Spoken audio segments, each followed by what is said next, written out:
I'm Koura, and welcome to my podcast, Filmmaking. Actually, ta-da! I know I've talked a little bit about this in several other episodes, but I wanted to talk about it in its own episode because it is the question in every filmmaker's mind and inbox and social media feed. How do you make a no-budget movie, actually? Well, for starters, and please don't stop listening, just bear with me here, the too long didn't read version is there's actually no such thing as a no-budget movie. If you're getting rich on your friends and family helping you for free and never paying them, you're doing it wrong. But I know all these funding people and bloggers and vloggers and podcasters and investors and studios and all kinds of people will tell you how to make a movie for $0. There may be a zero cash movie, but that's something totally else. There is no such thing as a $0 movie.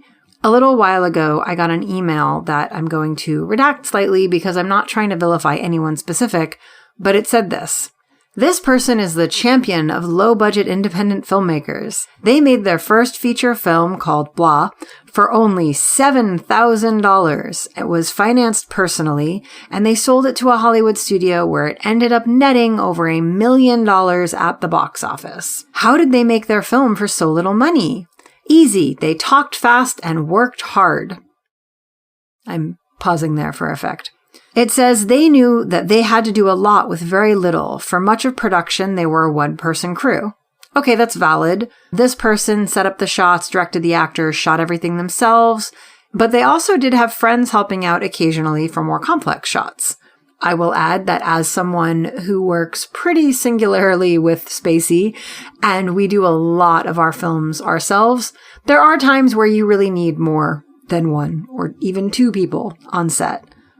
Now, this is the part that gets me. They had this secret trick, a way of convincing their friends and family members to act in the film and help out, all for free. Again, pausing for dramatic effect. All right, but seriously, turns out many people are happy to help a film project get off the ground, especially if there's a chance to see their name in the credits at the end of the premiere of their film. Right. So if this person is going around and getting things for free from friends and family, I mean, yeah, it's super cool. We give IMDb credit out like candy sometimes. You helped me package up the wardrobe that I needed to ship to set. Wardrobe PA credit. Like, it doesn't cost me anything. You helped. You deserve a shout out.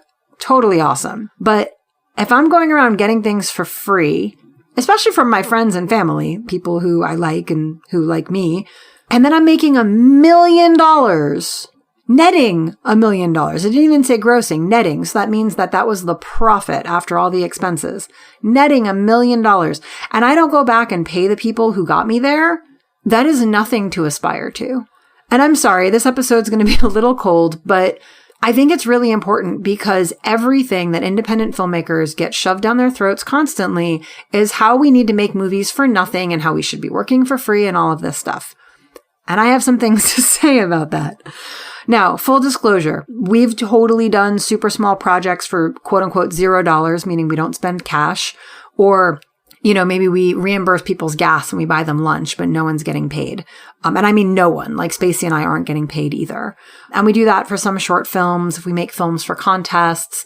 If you ever do a 48-hour film project, actually, one of the rules is that no one can get paid because they're specifically trying to have people who aren't just going to go in and pay Taika Waititi $5 million to write a film for them. That's not fair. So for things like that, that's that. But where we have done projects for nothing and then we're able to sell it or make a profit or recoup money on it, we then go back and pay the people who worked on it. I mean, there was a little girl who did a documentary interview with me, and years later, I got a check. I think it was like $90 or something like that for the shoot that we did. And I called up her dad and I was like, hey, what's your guys' address? And we cut her a check because that's what you do when someone helps you make money.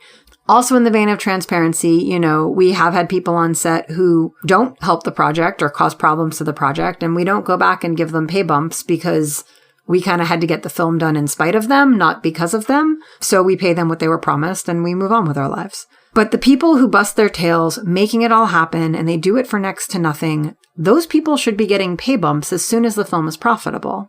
But why? What? Okay, so I've talked about this before, but $0 might be $0 cash. It doesn't mean it was actually $0 in value. Take a basic economics class and you will learn something about this thing called the cost of goods sold. You filmed it at your mom's house? Awesome. Who paid the electric bill? And, the air conditioning was run? Who mowed the grass? Who paid for the house? Who cleaned up after everyone left? It might not have cost you any money, but that doesn't mean the day didn't cost anything. Time and resources cost something. You used your own camera. You used wardrobe out of your own closet. I mean, I can't tell you how many times I've been editing and I look down and I'm wearing a piece of clothing that the actor or actress was wearing in the film because we literally used our clothes. Filmed at a friend's house, used actor friends who just wanted materials for their reel. That's great. You didn't pay any cash, but that doesn't mean there wasn't a value to the work and contribution done. People who want you to make a film for no money want you to do that so they can profit off of it at a higher rate. Lower overhead means higher profit margins. But overhead should be lowered by being economical and well-produced and thrifty, buying wardrobe from a thrift store instead of getting it from Saks Fifth Avenue. Not from not paying people or exchanging fairly for the value of what you received. The only people who want to see filmmakers make films for no cash are people who just don't want to spend the cash in the first place. Sometimes it's people who want to see if that filmmaker has the ability to make a massive profit margin without expending cash, because then they know, oh, this is someone that we can maximize the return from with further investments. Like that example in the email I got, who doesn't want to net $1 million for $7,000? But literally, who can actually pay people fairly and cover the actual production costs of a safe, fair, well-made film with $7,000? All right, let's break this down. Let's say you have a cast and crew of 10 people, which for a feature film that is ridiculously small, your entire cast, your entire crew, you never have more than 10 people on set for any given day. So we're going to keep dreaming here and say that it's a 10-hour day and a 5-day week. So you got 10 people on set, 10 hours a day, that's 50 hours a week for 2 weeks, right? And that's a ridiculously rushed feature, let's be real. Now let's say you pay everyone $12 an hour. I know there's some people listening to this going, oh my God, $12 an hour, that's more than minimum wage. And there's some people going, $12 an hour, that is nowhere near minimum wage. That's a whole separate conversation because where you live, the cost of living, minimum wage standards, it's all different. I just randomly, arbitrarily picked $12. So 10 people on set, 10 hours a day, that's about 100 hours of work done per day, times 5, that's 500 hours a week, times 2, that's 1,000 hours of work. Now this is just production. That's not pre-production, post-production, nothing. You're paying 10 people $12 an hour and working 10 hours a day. That is $12,000 just in payroll before taxes for 2 weeks. Depending on how you pay these people, if they're employees, you then have to pay employment tax. Depending on other laws, you might have to pay for workers' comp. Depending on other things, you have to pay for payroll services, possibly accounting services. But we're making this simple. Let's say they're contractors. You're cutting them a check one time, 10 people, 10 hours a day for 10 days, $12 an hour. That's $12,000. And you haven't even fed them or turned on a light. And you want to make a film for $7,000? Including prep, post, etc. Even if everything you bring on set is free, quote unquote, or it's donated or whatever, and we all know that shooting a feature film in 10 days is pretty crazily rushed. And those are honestly probably going to be 15-hour days. And I didn't even get into employment law. So time and a half over 8 hours or extra pay for overtime for over 40 hours in a week or anything like that. If you're shooting in the US, there's labor laws. If you're an employee, you have to follow labor laws. That's a whole separate thing. $7,000 doesn't even pay people. If they're working for free, that's still the value of their work. Their value on set at a very basic, not even minimum wage in some places, is worth $12,000. So that's why I say there's no such thing as a $0 movie. There just are people who want to rake in bank off of the hard blood, sweat, and tears, creativity, and ingenuity of others, and then not share the reward of that work with anyone. If an investor wants you to make a movie for no money, and they want you to get people to work for free or for less than their rate, and they want you to give them at least 50% of the profits of the film, which is standard for an investor who's covering all of the quote unquote cost, and they want their money back before there is any sort of profit split for anyone, I do know that saying this is going to piss off a lot of investors, but I think it'll also fix a lot of problems with indie film. Remind that investor, profit comes after expenses. The people who worked for less or who donated their time, unless those donations are like an actual donation, meaning that it was done at a loss, they wrote it off, it was like a tax thing, whatever, the expenses of the film need to be covered before they make a profit. So the people who worked for free or for less than they would have been paid, they need to be paid. And the things that weren't paid for, like locations and gear and wardrobe and all that stuff, that needs to be paid for. Then the investor can get their money back, because otherwise they're getting money that isn't actually theirs. And I'm sure there are people listening to this who are going, what? Or they're going, that isn't how it works. No one will ever invest with you. And all sorts of other flabbergasted reactions. Let me just say something. Hollywood is broken. And if you haven't noticed, as I record this episode, I'm going to timestamp it a little. I'm sorry for anyone who listens to this after the 2023 writer's strike. There are currently pickets happening all over the country because there are literally millions of people who are about to be out of work because Hollywood is broken. The system is crap. It doesn't allow for scaled up growth. It rewards people for taking advantage of other people. It's not sustainable in that something like that can't sustain because it doesn't work. I know I sound a little desperate and a little soapboxy, but this actually is really important to me because there's no one out there telling independent filmmakers, hey, that's messed up. They're just getting flooded, and by they, I mean me, because I see this constantly, email lists that I sign up for, other podcasts, vloggers, posts on social media, promoted content, how to make a movie for no money, how you can profit for no money. That doesn't work. If the investor wants the profit to go 100% to their return before it goes anywhere else, they need to cover the actual cost of making the film up front. People need to be paid fairly up front. The costs of operating need to be covered up front, and then the investor can get their return because they actually funded the film and it actually is their money that paid everybody. Then everyone can split the profits. Yes, the investor wrote the check, but it's the filmmaker's work that made the product, and that work is worth something. I saw something that was talking about how even the initial return, maybe only 70% goes to the investor and then 30% goes to the filmmakers, just so they start to recoup something on what they invested, which is literally months of their life. I know a lot of investors work really hard. They're very smart with their money. They manage their money. A lot of them have earned that money, and it's their work that have earned that give them the resource to invest. But it's only one side of the coin. Without the filmmakers, even with the most elaborate of AI, you still need people. People need to stop using screwing over other people as a means of making more money for themselves. It just isn't how it should work. And if it's how it works for you, it's not something that's going to work long term. I'm just going to be straight and say that. Again, not to prevent this episode from being timeless, but Hollywood has lost billions just the last couple of days because studio execs don't want to split their profits more.